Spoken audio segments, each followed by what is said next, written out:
RCF. Bonjour François.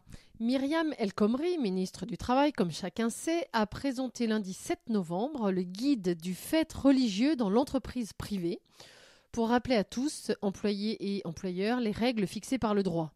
Alors pour ce faire, le document expose 39 cas pratiques. En vérité, ce guide existait déjà, puisqu'il avait été élaboré en 2013 par l'Observatoire de la laïcité et il se trouvait sans difficulté sur le site du Premier ministre, mais il a été simplement mis au goût du jour. Alors rappelons le contexte. Il faut savoir que contrairement aux services publics, les entreprises privées ne sont pas tenues à l'obligation de laïcité et de neutralité. La seule limite à la liberté religieuse de leurs employés étant le trouble objectif au bon fonctionnement de l'entreprise. Donc en matière de faits religieux, le droit s'impose comme dans tout autre cas. Ce guide se contente donc d'énoncer des principes de base, comme l'interdiction de demander sa religion à un candidat ou de la mentionner dans une offre d'emploi, l'interdiction de désobéir à sa supérieure parce qu'elle est une femme, l'interdiction de faire du prosélytisme en entreprise, etc. Parmi les exemples, un cas m'a interpellée. À la question « Un employeur peut-il interdire à son salarié de faire le jeûne du Ramadan ?» Donc la réponse est bien sûr non, mais il doit le retirer de son poste de travail s'il n'est pas en capacité de travailler dans les conditions de sécurité requises.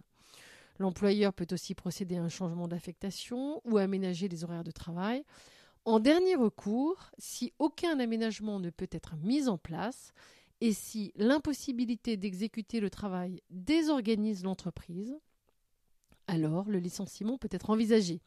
Alors je suis vraiment épatée par la formule qui est utilisée.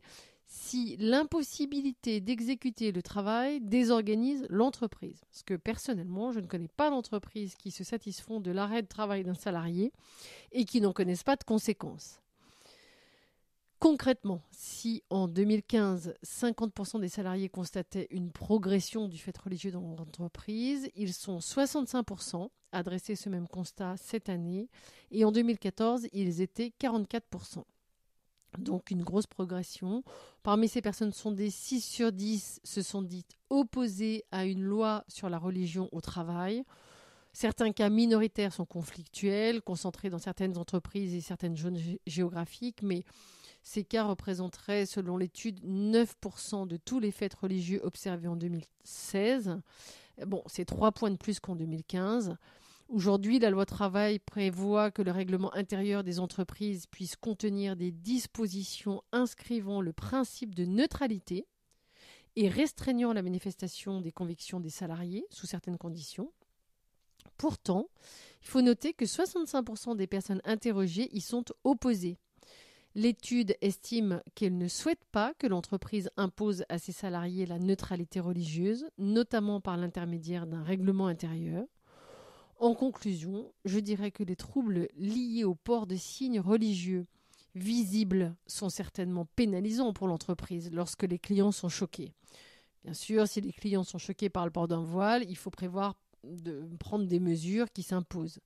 Néanmoins, dans une société laïque, donc ouverte à toutes les religions, il me semble qu'il serait plus urgent d'apprendre à mieux connaître l'autre, sa religion, ses valeurs, de comprendre ce qui relève de la radicalisation ou d'une pratique fervente, que de légiférer pour supprimer à chacun la liberté de dire ses convictions. Bonne semaine.